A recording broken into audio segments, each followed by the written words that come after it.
Hello everyone, this is the fourth lecture on structure of atom.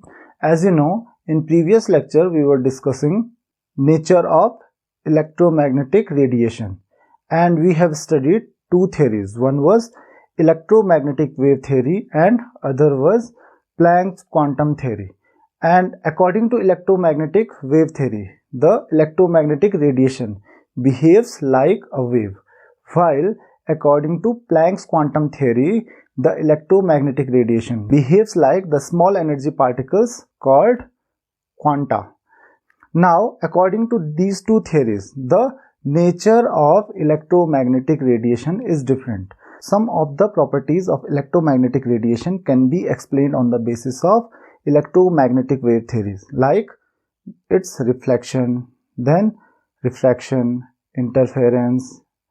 But there are some properties which cannot be explained on the basis of electromagnetic wave theory, like black body radiation or photoelectric effect. So, to explain these properties, we have to study Planck's quantum theory. So, there are two different natures of electromagnetic radiation, and you know that light is a kind of electromagnetic radiation. So, because electromagnetic radiation, or you can say light, behaves like both wave as well as matter or particle. So this, therefore, it is called dual nature of light. तो dual nature क्यों बोलते हैं इसको? क्योंकि ये दोनों की तरह बिहेव करता है, चाहे हम बात करें वेव की या फिर पार्टिकल की. तो according to electromagnetic wave theory के अकॉर्डिंग क्या है, ये वेव की तरह बिहेव करता है, और according to Planck's quantum theory वो स्मॉल एनर्जी पैकेट्स की तरह बिहेव करता है, मतलब पार्टिकल्स की तरह बिहेव करता है इलेक्ट्रोमैग्नेटिक रेडिएशन. और आपको पता है कि लाइट क्या है, लाइट भी इलेक्ट्रोमैग्नेटिक रेडिएशन ही है. तो इसीलिए लाइट दोनों की तरह बिहेव करता है. क्यों? क्योंकि कुछ प्रॉपर्टीज जो हैं वो हम इलेक्ट्रोमैग्नेटिक वेव थ्योरी के बेसिस पे एक्सप्लेन कर सकते हैं लाइट की, जबकि कुछ प्रॉपर्टीज इलेक्ट्रोमैग्नेटिक वेव थ्योरी के बेसिस पे नहीं कर सकते हैं. उनको एक्सप्लेन करने के लिए उसका हमको मैटर वाला नेचर लेना पड़ेगा, पार्टिकल वाला नेचर लेना पड़ेगा, और उसको हम प्लैंक्स क्वांटम थ्योरी के बेसिस पे ही एक्सप्लेन कर सकते हैं. तो इसीलिए हम कह सकते हैं कि यहाँ पे जो लाइट है वो particle as well as wave दोनों की तरह बिहेव कर रही है, और इसीलिए इसको हम कहते हैं कि लाइट का नेचर कैसा होता है, इसका डुअल नेचर होता है, मतलब wave as well as particle nature, wave की तरह भी और पार्टिकल की तरह भी बिहेव करती है. तो लाइट नहीं एग्जैक्ट वेव की तरह बिहेव करती है या फिर एग्जैक्ट पार्टिकल की तरह बिहेव करती है, वो वेव की तरह भी बिहेव करेगी और पार्टिकल की तरह भी बिहेव करेगी. तो कुछ बिहेवियर उसका वेव की तरह है और कुछ बिहेवियर उसका पार्टिकल की तरह है. The next thing is atomic spectra. So let's see what is this atomic spectra. So before understanding the atomic spectra, you have heard a word spectrum. तो स्पेक्ट्रम वर्ड आपने सुना होगा, स्पेक्ट्रम ऑफ लाइट. तो आपने light के spectrum के बारे में सुना होगा कि जो लाइट है आपको पता है 7 आपकी वेव्स कलर की आपकी लाइट होती है. कहाँ से शुरू होती है? Violet, then indigo, then blue, then green, then yellow, orange और रेड.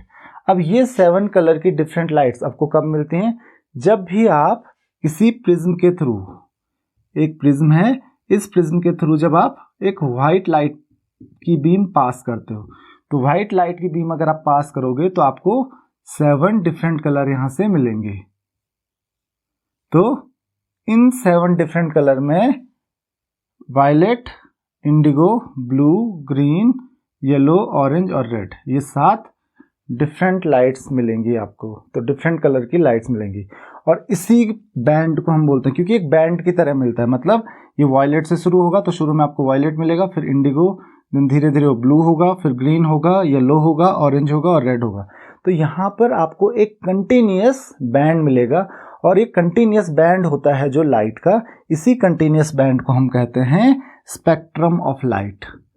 तो सबसे पहले आपको स्पेक्ट्रम ऑफ लाइट के बारे में समझना जरूरी है. भले ही आप पिछली क्लासेस में इसको पढ़ चुके हो, बट अभी अगर आपको एटॉमिक स्पेक्ट्रम समझना है तो एटॉमिक स्पेक्ट्रम समझने के लिए आपको स्पेक्ट्रम ऑफ लाइट के बारे में पता होना चाहिए.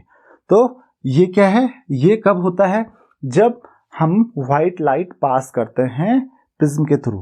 तो ये क्या हमको एक्सप्लेन करता है, इसका मतलब ये हुआ कि जो व्हाइट लाइट होती है वो डिफरेंट कलर्स की लाइट का एक मिक्सचर होती है, उसमें मीन्स हर वेवलेंथ की लाइट होती है, मतलब वायलेट से लेके और रेड तक की जो वेवलेंथ होती है, क्योंकि ये जो कलर होता है लाइट का वो किस चीज़ पे डिपेंड करता है, उसकी वेवलेंथ पे। अगर आप लाइट की वेवलेंथ चेंज करोगे तो जो कलर है उसका चेंज हो जाएगा। तो इसीलिए इसमें हर कलर की, ये 7 कलर की जो वेव्स हैं, सारे कलर की वेव्स वाइट लाइट में क्या है, मिक्स्ड हैं। तो हर वेवलेंथ की लाइट अगर ये मिक्स हो जाती हैं तो ये वाइट लाइट बनाती हैं। तो ऐसा तो वाइट लाइट से होता है, बट क्या होगा अगर मैं वाइट लाइट की जगह कुछ और पास करूं। For example, if you talk about atomic spectra, spectra is plural form of spectrum, तो कंफ्यूज मत होइए, स्पेक्ट्रा, स्पेक्ट्रा क्या है, प्लूरल है स्पेक्ट्रम का। तो एटॉमिक स्पेक्ट्रम में क्या होता है, तो there is 2 kind of atomic spectrum, one is emission spectrum and other one is absorption spectrum. So let's talk about emission spectrum. Suppose you are heating any substance, then on heating it will emit some radiation, or on burning it will emit some radiation. तो आप किसी भी salt को या किसी भी substance को burn करते हो तो बर्न करने पे वो क्या करता है, रेडिएशन एमिट करता है, या हीट करने पे रेडिएशन एमिट करता है। Now if you will pass that radiation through prism, अगर आप उस रेडिएशन को प्रिज्म के थ्रू पास करोगे, you will obtain some coloured line, जैसे विबग्योर होता है VIBGYOR, so you will not obtain a continuous band but some lines और some coloured lines like this. तो इस तरीके की कुछ कलर्ड लाइन्स आपको मिलेंगी, तो इसको हम कहते हैं emission spectrum of that particular element और that particular atoms of that particular element.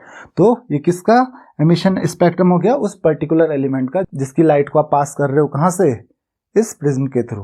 तो आपको इस चीज का ध्यान रखना है, क्योंकि वो लाइट क्या कर रहा है, उस रेडिएशन को क्या कर रहा है, एमिट कर रहा है, तो इसीलिए हम उसको क्या बोलेंगे, एमिशन स्पेक्ट्रम। तो this is the emission spectrum of any substance. तो यहाँ पे आपको ध्यान देने वाली बात क्या है कि जो स्पेक्ट्रम होता है, तो एक स्पेक्ट्रम क्या होता है, कंटिन्यूअस बैंड होता है, मतलब जैसे वॉयलेट शुरू होता है फिर धीरे धीरे धीरे धीरे वो इंडिगो में चेंज होता रहता है, फिर वो इंडिगो धीरे धीरे ब्लू में चेंज होता है, फिर ब्लू धीरे धीरे ग्रीन में चेंज होता है। तो यहाँ पे एक कंटिन्यूअस बैंड मिलेगा, मतलब कहीं पे भी आपको सेपरेशन नहीं मिलेगा, ऐसा नहीं दिखेगा कि यहाँ पे इस कलर की लाइट जो है वो खत्म हो चुकी है और फिर थोड़े से गैप के बाद दूसरी लाइट शुरू होगी, ऐसा कहीं पे भी नहीं होता, एक कंटिन्यूअस बैंड होता है, मतलब वेव एक के बाद एक शुरू होती है, बीच में बिल्कुल भी स्पेस नहीं होता है। लेकिन यहाँ पे बहुत बड़ा गैप हो जाता है, पहले यहाँ पे मान लीजिए एक कलर की लाइट मिली आपको, एक हल्की सी लाइन मिली, ये लाइन हल्की या फिर थोड़ी थिक हो सकती है, फिर थोड़ी आगे पे आपको लाइन मिली, फिर आगे पे लाइन मिली, तो इसको हम कहते हैं एमिशन स्पेक्ट्रम। और क्योंकि आपको एक लाइन की फॉर्म में ये एमिशन स्पेक्ट्रम मिलता है, तो इसको हम एक और नाम से जानते हैं, लाइन स्पेक्ट्रम। चाहे वो एब्जॉर्प्शन स्पेक्ट्रम हो या एमिशन स्पेक्ट्रम हो, इसको हम लाइन स्पेक्ट्रम भी कहते हैं। तो लाइन स्पेक्ट्रम क्यों बोलते हैं, क्योंकि ये लाइन की तरह ही फॉर्म होता है, ये कंटिन्यूअस स्पेक्ट्रम नहीं होता है। तो होप कि आपको ये बात समझ में आ गई होगी।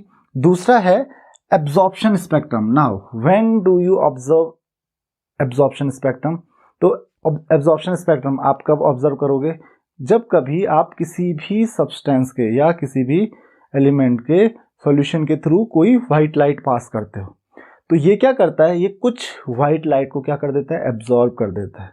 कुछ स्पेसिफिक वेवलेंथ की लाइट को अगर वो एब्जॉर्ब कर दे, तो उसके बाद जो वेवलेंथ बच जाती है, बाकी की वेवलेंथ की लाइट क्या होगी, आगे पास हो जाएगी। और बाकी की वेवलेंथ की लाइट को अगर हम प्रिज्म के थ्रू पास करेंगे, तो अगर व्हाइट लाइट हमने इसके सॉल्यूशन के थ्रू पास की, तो यहाँ से व्हाइट लाइट आएगी, उस पर्टिकुलर सब्सटेंस का यहाँ पे एक सॉल्यूशन होगा, और सॉल्यूशन के बाद जो लाइट जाएगी वो कहाँ जाएगी, प्रिज्म के थ्रू पास होगी।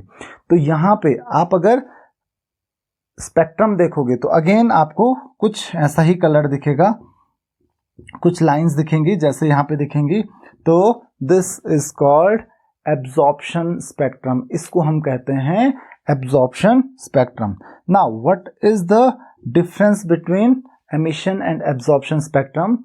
in emission spectrum where you will find the lines, you will not find the lines of spectrum or colored lines at that place, you will find the dark at that place. तो आपको इस चीज का ध्यान रखना है कि जो आपका लाइन स्पेक्ट्रम था किसका, एमिशन का, तो एमिशन स्पेक्ट्रम में जहां पे आपको लाइन दिखेंगी, एब्जॉर्प्शन स्पेक्ट्रम में उस जगह पे आपको क्या दिखेगा, डार्क दिखेगा, और एमिशन स्पेक्ट्रम में जहां पे डार्क दिखेगा, एब्जॉर्प्शन स्पेक्ट्रम में वहां पे आपको लाइंस दिखेंगी. तो this is the difference between emission and absorption spectrum. Emission में जिस लाइट को वो एमिट करता है, एब्जॉर्प्शन में वो उसी वेवलेंथ की लाइट को क्या कर लेता है, एब्जॉर्ब कर लेता है. So this is the atomic spectrum और emission and absorption spectrum of any substance. Now the next topic that we will discuss in details, that is emission spectrum of hydrogen atom. So to explain emission spectrum, you have to know about the wavelength of different colored light. Now for hydrogen, the formula of wave number of any spectrum line is given by wave number is equal to 109677 into 1 by n1 square minus 1 by n2 square, where n1 and n2 are positive integers and n1 is less than n2, or you can say n2 is greater than n1. So the wave number is given by 109677 into 1 by n1 square minus 1 by n2 square, and the unit of wave number is per centimeter. So it will be in per centimeter. So if you are writing it in per meter, then there will be 2 extra zeros after 677. So this is the formula for wave number. Now if you can calculate the wave number, from there you can calculate the wavelength and then frequency. So how? Because wavelength is equal to 1 upon wave number.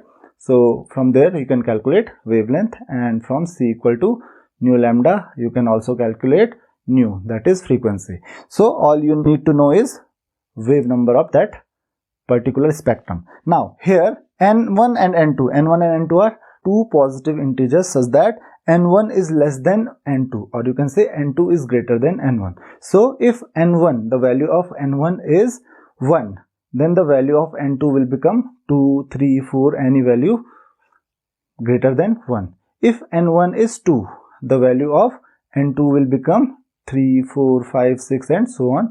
And if n1 is 3, the value of n2 will become 4, 5, 6, 7 and so on. So now on the basis of this formula, there are different series of spectrum, and these series are given different names. The first series is called Lemon series. The first series is called Lemon series. Now what is the Lemon series? You know that the wave number depends on the value of n1 and n2, and the wave number will determine the wavelength. So इसका मतलब क्या हुआ कि अगर जो value है किसकी, wave number की, अगर वो वेव लेंथ को डिटरमाइन करने में हेल्प करेगी, तो क्योंकि वेव नंबर डिपेंड करता है n1 और n2 पे, तो इसीलिए वेवलेंथ भी डिपेंड करेगी, और उसी वेवलेंथ से हमको स्पेक्ट्रम के बारे में पता चलेगा, क्योंकि वेवलेंथ ही डिसाइड करती है कि किसी भी पर्टिकुलर लाइट का कलर क्या होता है. नाउ तो लेमन सीरीज कौन सी सीरीज होती है? लेमन सीरीज वहां पे होती है अगर n1 की जो वैल्यू होती है, n1 की वैल्यू अगर क्या है, 1 है, और अगर n1 की वैल्यू 1 है तो n2 की वैल्यू आपको पता है कुछ भी हो सकती है, ग्रेटर देन 1, 2, 3, 4, 5. तो ऐसे में आपको इन बहुत सारी वेव्स मिलेंगी, बहुत सारे कलर की वेव्स मिलेंगी, और जरूरी नहीं है कि कलर्ड वेव्स ही मिलें, क्योंकि ये जो वेव नंबर आता है, यहाँ से अगर आप वेवलेंथ कैलकुलेट करोगे तो ये जो वेवलेंथ आएगी यहाँ से, वो विजिबल रीजन में आती ही नहीं है, वो होती है अल्ट्रा वायलेट. तो आपको ये ध्यान रखना है, आपको कौन सी मिलेगी? अल्ट्रावायलेट वेव मिलेगी यहाँ से। तो ये बहुत सिंपल है इसको समझना। अगर आपको कैलकुलेट करना है तो आप कैलकुलेट कर सकते हो। जो विजिबल रीजन की जो वेवलेंथ होती है, आपको वेवलेंथ उससे भी कम मिलेगी। मतलब जो वेवलेंथ मिलेगी, पहले वेव नंबर कैलकुलेट कीजिए, जो वेवलेंथ मिलेगी वो अल्ट्रावायलेट की ही आपको मिलेगी। लेमन सीरीज के बाद हमारे पास एक दूसरी सीरीज है जिसको हम कहते हैं बामर सीरीज। तो बामर सीरीज क्या होती है? बामर सीरीज होती है जहां पे n1 की वैल्यू जो होती है दैट इज 2। तो आपको पता है n1 की वैल्यू अगर 2 होगी तो n2 की वैल्यू क्या होगी? Greater than 2, that is 3, 4, 5 and so on. तो इसको हम क्या कहते हैं? बामर सीरीज। और बामर सीरीज में जो रेडिएशन एमिट होता है वो होता है विजिबल। तो बामर सीरीज का स्पेक्ट्रम आप देख सकते हो और लेमन सीरीज आप नहीं देख सकते हो क्योंकि ये अल्ट्रावायलेट में आता है। अच्छा, अगर एक थर्ड सीरीज की बात करें, अगर n1 की वैल्यू होती है 3 तो n2 की वैल्यू हो जाएगी 4, 5, 6 एंड सो ऑन। तो इस सीरीज को हम कहते हैं पाश्चन सीरीज। इस सीरीज का नाम है पाश्चन सीरीज। और पाश्चन सीरीज में जो आपको वेवलेंथ मिलेगी वो कहाँ फॉल होती है? वो होती है इंफ्रारेड रीजन में। तो इसका मतलब पाश्चन सीरीज की जो वेवलेंथ वाली बैंड्स होंगे वो आपको नहीं दिखेगा क्योंकि वो कहाँ फॉल होता है? इंफ्रारेड। तो आप इंफ्रारेड रेडिएशन को या अल्ट्रावायलेट रेडिएशन को नहीं देख सकते हो। चौथी कंडीशन क्या आती है? अगर n1 की वैल्यू हो गई 4 तो आपको पता है n2 की वैल्यू क्या हो जाएगी? Greater than 4, that is 5, 6, 7 up to so on. तो इस सीरीज को हम बोलते हैं ब्रैकेट सीरीज, BRACKET। तो ये हो जाएगा आपका ब्रैकेट सीरीज। तो n1 की वैल्यू अगर 4 है तो आपको कौन सी मिलेगी? Brackett series. और ये जो फॉल होती है ये भी इंफ्रारेड रीजन में ही होती है। तो आपको इसका ध्यान रखना है। और एक और सीरीज आती है हमारे पास जिसको हम कहते हैं फंड सीरीज। अगर n1 5 है और n2 कितना हो जाएगा? Greater than 5, that is 6, 7, 8 up to कोई भी नेचुरल नंबर आपका होगा तो इसको हम कहेंगे फंड सीरीज। तो फंड सीरीज में जो आपको वेवलेंथ मिलेगी वो किस रीजन में फॉल करेंगे? अगेन वो करेंगी इंफ्रारेड में। तो यहाँ से आपको एक चीज पता चल गई होगी कि लेमन सीरीज जो है उसमें आपको कलर जो दिखेगा वो अल्ट्रावायलेट दिखेगा, बामर में विजिबल रीजन होगा। तो केवल बामर सीरीज की ही आपको वेवलेंथ और रेडिएशन दिखेगा। बाकी सबकी वेवलेंथ या तो अल्ट्रावायलेट में होगी क्योंकि लेमन सीरीज आपको अल्ट्रावायलेट रेडिएशन देगी, जबकि पाश्चन, ब्रैकेट और फंड सीरीज जो होती है वो इंफ्रारेड रेडिएशन हमको देगी। अब क्वेश्चन ये आता है कि ये n1 और n2 की वैल्यूज क्या होती हैं? तो ये हम अपने अगले टॉपिक में डिस्कस करेंगे। तो अब हम अगला टॉपिक डिस्कस करते हैं क्योंकि आप जानते हैं कि हम पढ़ क्या रहे थे? हम पढ़ रहे थे स्ट्रक्चर ऑफ एटम के बारे में। तो आप में से बहुत सारे स्टूडेंट्स कंफ्यूज भी थे कि हम अगर स्ट्रक्चर ऑफ एटम के बारे में पढ़ रहे थे तो बीच में अचानक हमने इलेक्ट्रोमैग्नेटिक रेडिएशन के बारे में पढ़ना क्यों शुरू कर दिया। तो कुछ बच्चों ने क्वेश्चंस भी पूछे थे, तो मैंने आपको बताया भी था वहाँ पर कि अगर हमको अपना नेक्स्ट एटॉमिक मॉडल समझना है तो वहाँ पे इलेक्ट्रोमैग्नेटिक रेडिएशन को समझना बहुत ज़रूरी है। तो हमारा जो अगला एटॉमिक मॉडल है, क्योंकि आपको पता है कि जो रदरफोर्ड एटॉमिक मॉडल था वो भी फेल हो चुका था, तो अब जो नया एटॉमिक मॉडल है हमारे पास वो है बोर्स एटॉमिक मॉडल। तो बोर्स एटॉमिक मॉडल से हम इस हाइड्रोजन के स्पेक्ट्रम को भी समझेंगे कि ये एटॉमिक स्पेक्ट्रम ऑफ हाइड्रोजन उसने कैसे एक्सप्लेन किया। तो बोर्स एटॉमिक मॉडल को समझने के लिए हमारे लिए ये नेचर ऑफ इलेक्ट्रोमैग्नेटिक रेडिएशन समझना बहुत ज़्यादा ज़रूरी था। तो इसीलिए बीच में हम थोड़ा सा अपने पाथ से डेविएट हो गए थे, लेकिन वापस ट्रैक पे आते हैं हम, वो है स्ट्रक्चर ऑफ एटम। तो नेक्स्ट जो मॉडल ऑफ एटम था वो किसने दिया था? बोर ने दिया था। तो चलिए डिस्कस करते हैं हम कि बोर ने कैसे एक्सप्लेन किया था structure of atom. As you know, Rutherford atomic model was failed because it was unable to explain the stability of atom. Now, Bohr's atomic model has some postulates. So, first of all, we will discuss these postulates. So, the first postulate of Bohr's atomic model was nucleus is present at of atom, and electrons revolve around the nucleus in fixed circular path, and these fixed or these certain circular path are energy levels. Now these energy levels are numbered 1, 2, 3, 4, counting from the nearest to the nucleus, or they are designated as K, L, M, N and so on. So these are called energy levels or energy states.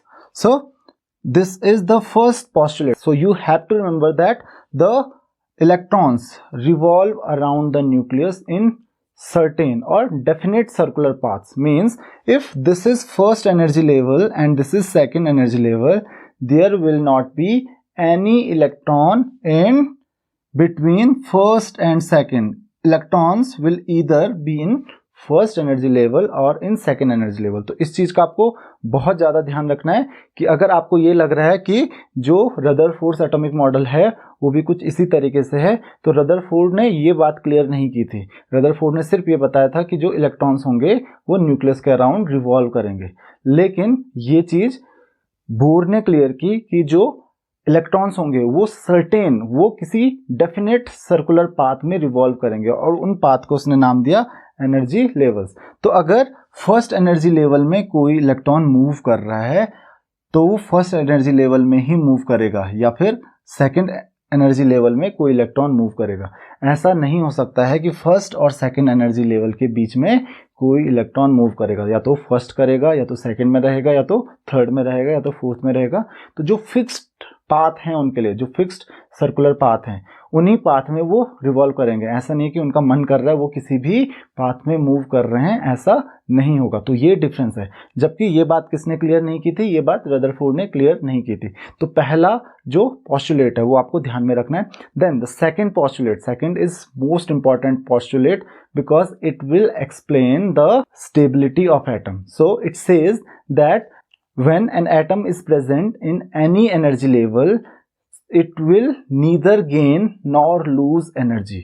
तो आपको ये point ध्यान में रखना है कि अगर कोई भी एटम एक ही एनर्जी लेवल में है, मतलब वो फर्स्ट एनर्जी लेवल में है, तो जब तक वो किसी पर्टिकुलर एनर्जी लेवल में है और उसी में मूव कर रहा है, वो न तो एनर्जी गेन करेगा न ही लूज करेगा. फर्स्ट में है तो फर्स्ट में ही घूमता रहेगा, तो जब तक वो फर्स्ट में ही घूम रहा है तब तक वो एनर्जी न गेन करेगा न लूज करेगा. या फिर जब तक वो सेकंड में घूम रहा है, अगर वो सेकंड में प्रेजेंट है तो एनर्जी न गेन करेगा न ही लूज करेगा.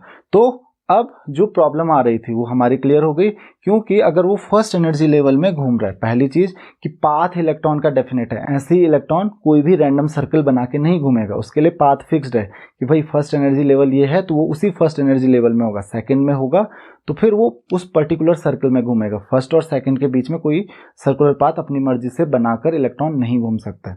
दूसरी चीज क्या कही गई कि अगर इलेक्ट्रॉन उस एनर्जी लेवल में, चाहे वो किसी में भी है, चाहे वो फर्स्ट में है, चाहे सेकंड में है या थर्ड में है, वहां पर जो इलेक्ट्रॉन है वो न तो एनर्जी गेन करता है और न ही लूज करता है.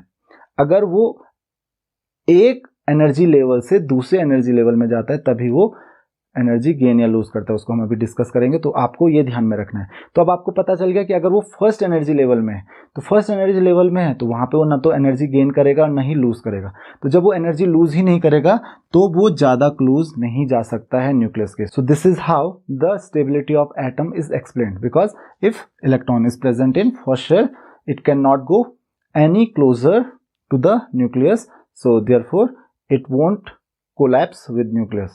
So this is the explanation of the stability.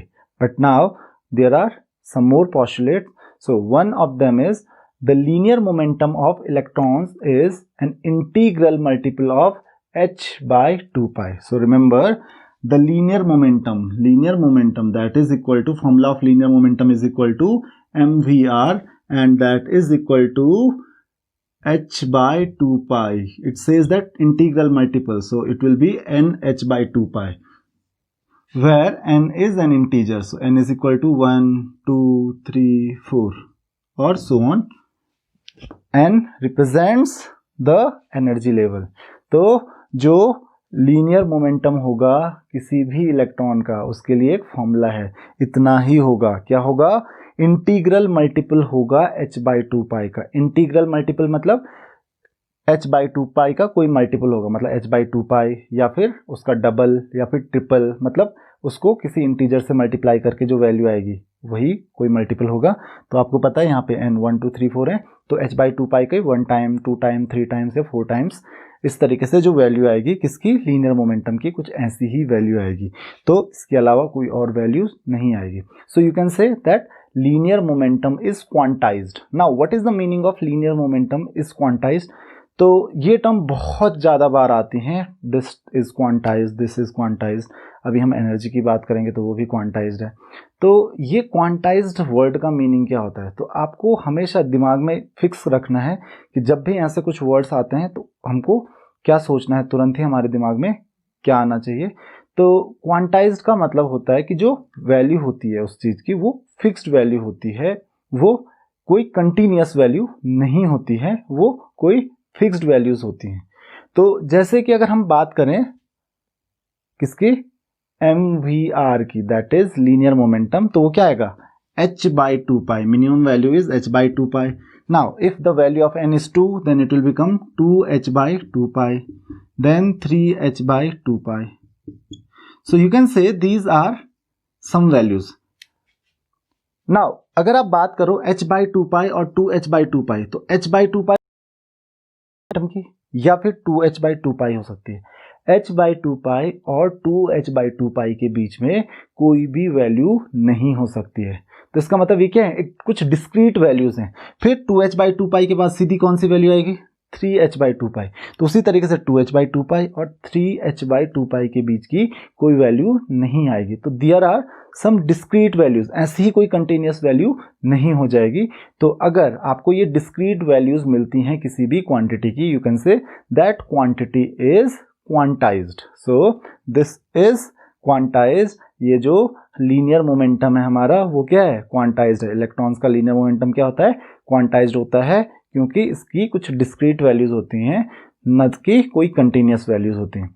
Now the next point, the last postulate that you have to know, that is when electron jumps from one energy level to another, it gains or loses the energy in the form of radiation. So remember, if electrons jump from high energy level to low energy level, so if it jumps from high to low, means if it is present in this energy level and electron is jumping from this energy level to this energy level, fourth to second, then it is jumping from high to low energy level. It means electron will have higher energy level in this condition and lower energy in this condition. तो अगर एक electron high energy से लो energy level में jump कर रहा है तो इसका मतलब हाई एनर्जी लेवल में उसकी एनर्जी ज़्यादा रही होगी और लो एनर्जी लेवल में उसकी एनर्जी अब कम हो जाएगी। तो क्या करेगा वो, उतनी एनर्जी क्या करेगा, लूज करेगा। So it will lose the energy. But if it jumps from low to high, low energy level to high energy level, if it jumps from this energy level to this energy level, so because पहले उसकी energy क्या थी, कम थी, अब ज़्यादा होगी। ज़्यादा कैसी होगी, एनर्जी गेन करके। तो अगर वो लो एनर्जी लेवल से हायर एनर्जी लेवल में जंप कर रहा है या हायर एनर्जी लेवल से लोअर एनर्जी लेवल में जंप कर रहा है, तो वो या तो एनर्जी गेन करेगा तभी जंप कर सकता है या फिर लूज करेगा। क्योंकि अगर उसकी एनर्जी कांस्टेंट है तो वो एक एनर्जी लेवल से दूसरे एनर्जी लेवल में कभी भी जंप नहीं कर सकता है। यही बताया गया था सेकेंड पोस्टुलेट में कि जब तक वो सेम एनर्जी लेवल में है तब तक वो न तो एनर्जी गेन करेगा और न ही लूज करेगा। अगर उसने एनर्जी गेन या लूज की तो वो क्या करेगा, एक एनर्जी लेवल से दूसरे एनर्जी लेवल में जंप कर जाएगा। तो अगर इलेक्ट्रॉन एनर्जी गेन करता है तो वो क्या करेगा, क्योंकि अब ज़्यादा एनर्जी होगी तो लो एनर्जी लेवल से हाई एनर्जी लेवल में जंप करेगा। और अगर वो एनर्जी लूज करता है तो एनर्जी कम हो जाएगी, तो वो हाई एनर्जी लेवल से लो एनर्जी लेवल में जंप करता है। So whenever an electron gains or loses the energy, so when it gains the energy it will jump from lower to higher energy level, but when it loses the energy it will jump from higher to lower energy level, so it gains energy in this condition. Now the energy is gained or lost in the form of electromagnetic radiation. So suppose at this higher energy level, suppose it is E2, the energy of electron, and at lower energy level the energy is E1. So what is the loss in energy? That is E2 minus E1. Or if it jumps from lower to higher, there will be gain in energy, that will also be E2 minus E1. And E2 minus E1, that is energy that is lost in the form of radiation, that is equal to h nu, where nu is frequency of that electromagnetic radiation which is lost or gained. तो जिस energy को electron gain करेगा अगर वो लो energy level से high energy level में जा रहा है, या फिर लूज करेगा अगर वो हाई से लो में जा रहा है, तो उस इलेक्ट्रोमैग्नेटिक रेडिएशन की जो फ्रीक्वेंसी होगी वो होगी न्यू. तो E2 minus E1 is equal to h nu. आपको पता है अगर न्यू उसकी फ्रीक्वेंसी है तो एनर्जी कितनी होगी, वो H new. So this is the formula for the electromagnetic radiation which is emitted by an electron. तो इसका मतलब ये जो रेडिएशन निकलता है वो क्यों निकलता है, क्योंकि इलेक्ट्रॉन्स एक हाई एनर्जी लेवल से लो एनर्जी लेवल में जंप करते हैं, और जब वो लो से हाई में जंप करते हैं तब वो उस रेडिएशन को एब्जॉर्ब करते हैं. So this is all about the postulates.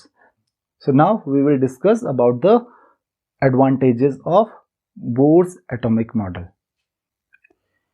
The first advantage of Bohr's atomic model was it was able to explain the stability of atom. तो जो कि सबसे बड़ा ड्रॉबैक था किसका, रदरफोर्ड एटॉमिक मॉडल का, कि वो क्या एक्सप्लेन नहीं कर सकता था एटम की स्टेबिलिटी. बट जैसा कि अभी हमने डिस्कस किया कि कैसे इसने एटम की स्टेबिलिटी को डिस्कस किया, कि क्या होता है कि किसी भी एनर्जी लेवल में जो इलेक्ट्रॉन होता है वो ना एनर्जी गेन करता है और ना ही लूज करता है.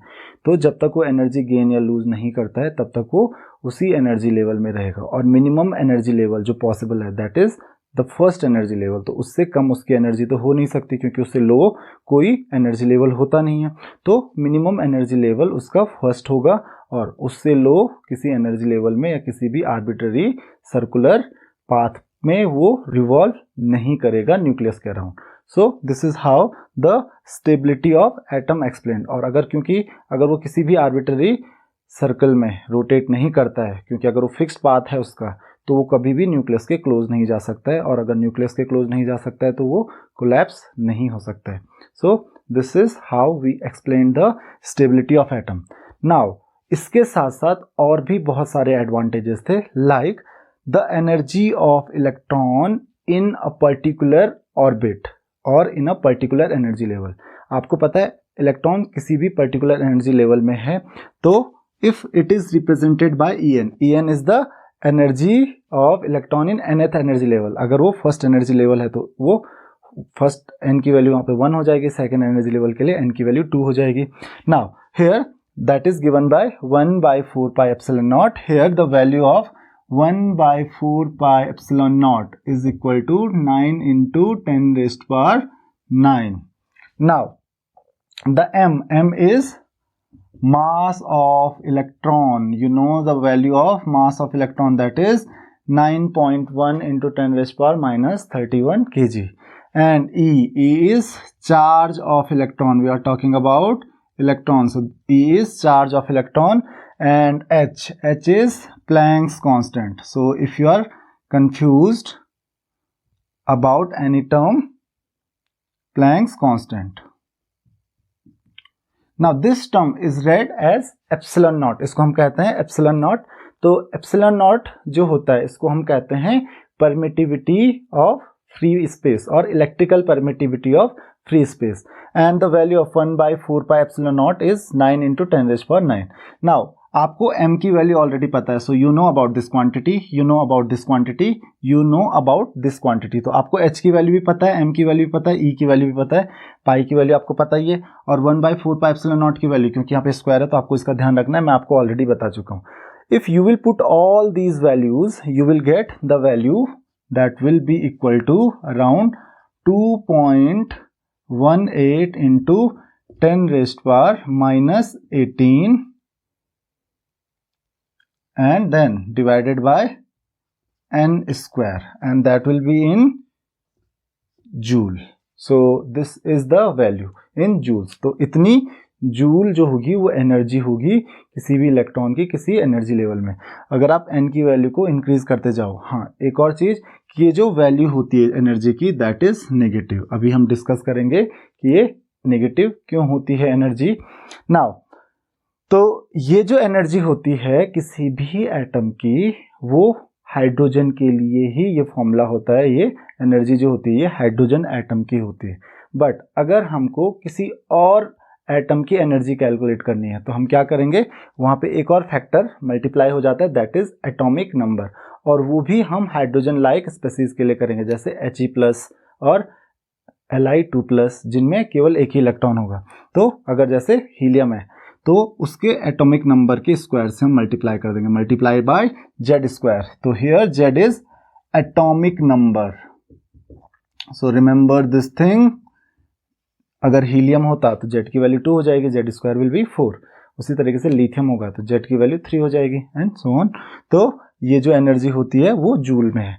Now if we talk about the energy of 1 mole electrons, अगर हमारे पास 1 मोल इलेक्ट्रॉन्स हैं, क्योंकि ये जो एनर्जी है वो तो एक एटम की है, तो जनरली हम एक एटम के लिए तो कैलकुलेट करते नहीं है।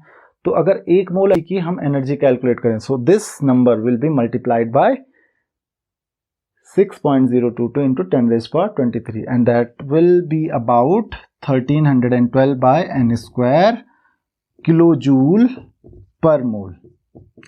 अच्छा एक और चीज, अगर आप यहाँ पे Z² से मल्टीप्लाई कर रहे हो तो यहाँ पे भी क्या हो जाएगा, Z² से मल्टीप्लाई हो जाएगा और यहाँ पे भी ये Z² से मल्टीप्लाई हो जाएगा। For hydrogen the value of Z is 1, atomic number hydrogen का 1 होता है। तो इलेक्ट्रॉन की एनर्जी आपको पता चल गई। ध्यान रखना है ये हाइड्रोजन लाइक स्पेसीज के लिए होगा। हाइड्रोजन के लिए Z की वैल्यू 1 हो जाएगी और बाकियों के लिए आप Z की वैल्यू उनके एटॉमिक नंबर पुट करते जाओगे। तो ये तो हो गई एनर्जी। तो सबसे पहला जो हमको एडवांटेज मिल रहा था वो यही मिल रहा था कि हमको एनर्जी पता चल जा रही थी किसी भी एनर्जी लेवल में इलेक्ट्रॉन की कितनी है। Now the question is why this energy is negative.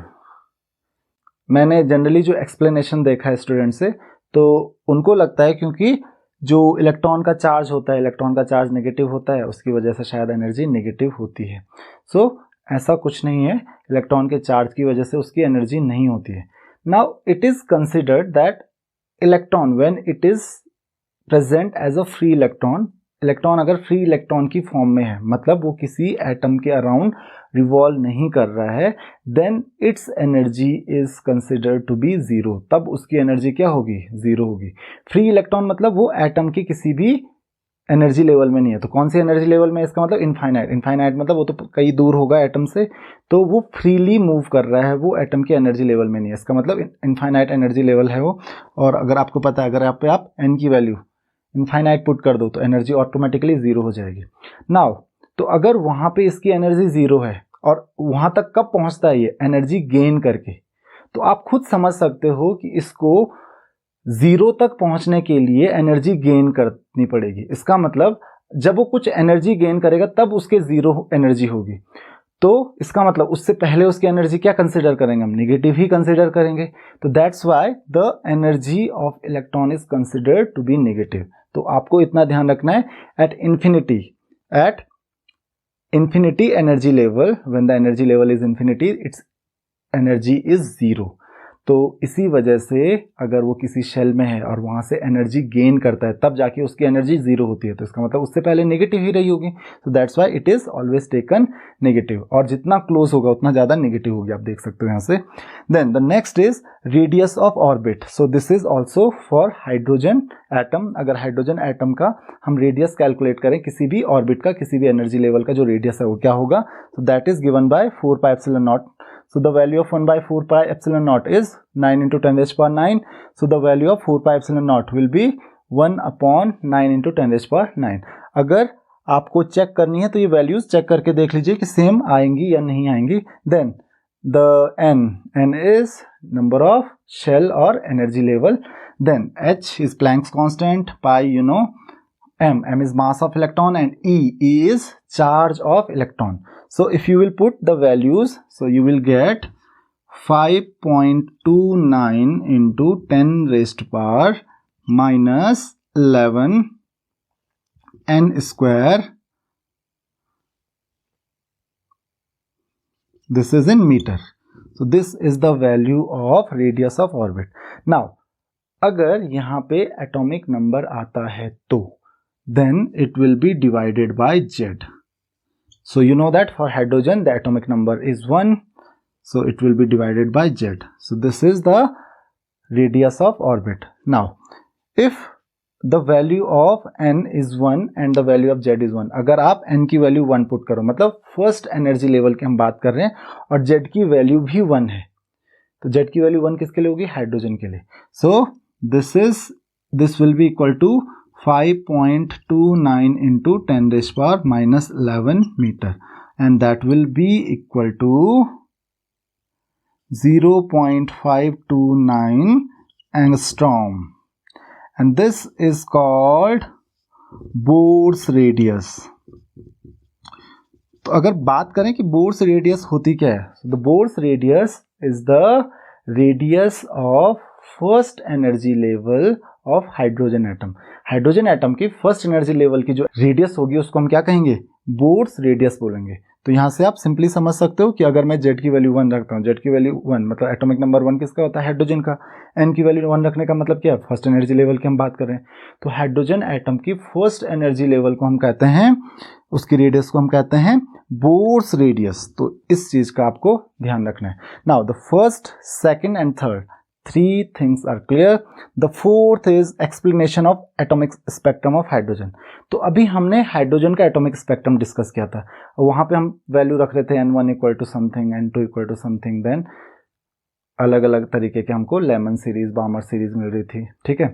तो यहाँ पे आपको अभी मैंने बताया कि कुछ पॉस्टुलेट्स हैं बोर्स एटॉमिक मॉडल के. तो लास्ट पॉस्टुलेट जो मैंने बताया था, आप वीडियो को एक बार फिर से रिपीट करके देख सकते हो. तो लास्ट पॉस्टुलेट में मैंने आपको बताया था कि जब भी इलेक्ट्रॉन हाई एनर्जी लेवल से लो एनर्जी लेवल में जंप करता है तो उसको एनर्जी क्या करनी पड़ती है? लूज करनी पड़ती है, क्योंकि हाई एनर्जी में उसकी एनर्जी ज़्यादा होती है, लो एनर्जी में आएगा तो एनर्जी कम होगी, तो बाकी एनर्जी क्या करेगा? लूज करेगा. किसकी फॉर्म में? इलेक्ट्रोमैग्नेटिक रेडिएशन की फॉर्म में. तो अब क्या होता है यहाँ पे? हाई एनर्जी लेवल में जो उसकी एनर्जी होगी, मान लेते हैं वो E2 है, तो E2 हम डिनोट कर सकते हैं E2 इज इक्वल टू, क्योंकि फॉर्मूला है दैट इज, मैं ये वैल्यू डायरेक्ट पुट कर सकता हूँ, that is 2.18 into 10 raised power minus 18 by n square. तो अगर मैं E2 की बात कर रहा हूँ तो यहाँ पे n2 का स्क्वायर हो जाएगा, और अगर मैं E1 की बात कर रहा हूँ so this will be negative, ये नेगेटिव होगा. और अगर मैं E1 की बात कर रहा हूं तो E1 इक्वल टू क्या हो जाएगा? Minus 2.18 into 10 raise power minus 18 by n1 square. ध्यान रखिए यहाँ पे Z स्क्वायर भी आएगा अगर वो हाइड्रोजन के अलावा किसी और के लिए होगा, लेकिन अभी हम केवल हाइड्रोजन की बात कर रहे हैं, हाइड्रोजन स्पेक्ट्रम की हम बात कर रहे हैं. सो E2 माइनस E1, क्योंकि हाई एनर्जी लेवल में उसने इतनी एनर्जी उसकी रही होगी, जब वो लो एनर्जी लेवल में आ गया तो इतनी एनर्जी उसकी हो गई, तो उसने कितनी एनर्जी लूज की? That is E2 minus E1, that will be equal to minus this. तो ये पॉजिटिव हो जाएगा, ये नेगेटिव हो जाएगा, तो क्या बचेगा? 2.18 into 10 raise power minus 18 by n1 square minus 2.18 into 10 raise power minus 18 by n2 square. So that is equal to 2.18 into 10 raised power minus 18 into 1 by n1 square minus 1 by n2 square. तो ये formula है energy का. किसकी energy का? जिस radiation को वो emit कर रहा है उस रेडिएशन की एनर्जी इतनी होगी. तो energy is equal to h nu. आप चाहो तो एच न्यू से कैलकुलेट करके यहाँ से न्यू की वैल्यू कैलकुलेट करो, और उस फॉर्मूले से जहाँ पे आपने वेव नंबर वाला फॉर्मूला यूज़ किया था वहाँ से कैलकुलेट करो, दोनों से सेम आएगी. तो ये फॉर्मूला बेसिकली तो ये कहना क्या चाहता है कि जो एनर्जी वो लूज़ करता है, क्योंकि आपको क्या दिखती है? लाइट दिखती है. लाइट क्या है? एनर्जी की ही फॉर्म है. एनर्जी है तो उसकी कोई क्या होगी? वेवलेंथ होगी, क्योंकि वो क्या है? इलेक्ट्रोमैग्नेटिक रेडिएशन की फॉर्म में. तो वेवलेंथ, वेव नंबर जो हमने कैलकुलेट किए थे, वो वेवलेंथ कैसे आती है? जब वो हाई एनर्जी लेवल से लो एनर्जी लेवल में जंप करता है तो वो क्या करता है, इलेक्ट्रोमैग्नेटिक रेडिएशन एमिट करता है। तो यही एमिशन आपको क्या दिखता है, किसी स्क्रीन पे दिखता है, जिसको हम ऑब्जर्व कर रहे थे हाइड्रोजन स्पेक्ट्रम में। तो अब क्या है, N1 क्या है, लोअर एनर्जी लेवल। तो लोअर एनर्जी लेवल वहाँ पे हम कर रहे थे ना, N1 = 1, फिर N1 = 2, फिर N1 = 3। तो जब, और N2 की वैल्यू क्या थी, N1 से ज़्यादा थी। तो N2 क्या है, हायर एनर्जी लेवल। तो इसका मतलब ये कहना चाह रहा है कि ये हाइड्रोजन स्पेक्ट्रम आपको कब देखने को मिलेगा, जब कोई भी इलेक्ट्रॉन हाइड्रोजन के एटम में हायर एनर्जी लेवल से लोअर एनर्जी लेवल में जंप करेगा। तो अगर वो हायर ऑर्बिट से लोअर ऑर्बिट में जंप करता है तो वो क्या करता है, एनर्जी लूज करता है या फिर एनर्जी एमिट करता है। तो जिस एनर्जी को एमिट करता है वही एनर्जी इलेक्ट्रोमैग्नेटिक रेडिएशन की फॉर्म में आपको ऑब्जर्व करने को मिलेगी। तो अगर इलेक्ट्रॉन सेकेंड एनर्जी लेवल से या थर्ड से, मतलब किसी भी हायर एनर्जी लेवल से, second, third, fourth, fifth, sixth या फिर सेवन्थ एनर्जी लेवल से, या 8th, 9th, 10th किसी भी हायर एनर्जी लेवल से फर्स्ट एनर्जी लेवल में जंप करता है तो आपको यहाँ पे मिलती है लेमन सीरीज। आपको याद होगा लेमन सीरीज में क्या कहा था, N1 की वैल्यू क्या हो गई, 1 हो गई ऑटोमेटिकली, क्योंकि वो लोअर एनर्जी लेवल है, और N2 की वैल्यू 2, 3, 4, 5, 6 कुछ भी हो सकती है। उसी तरीके से अगर वो हायर एनर्जी लेवल से सेकेंड एनर्जी लेवल पे जंप करता है तो third, fourth, fifth, six, seven से कुछ भी, तो यहाँ पे ऑटोमेटिकली N1 की वैल्यू 2 हो जाएगी और N3 की वैल्यू 2 से ज़्यादा 3, 4, 5, 6 हो जाएगी। तो यहाँ पे इस सीरीज को हम बोलते हैं बामर सीरीज।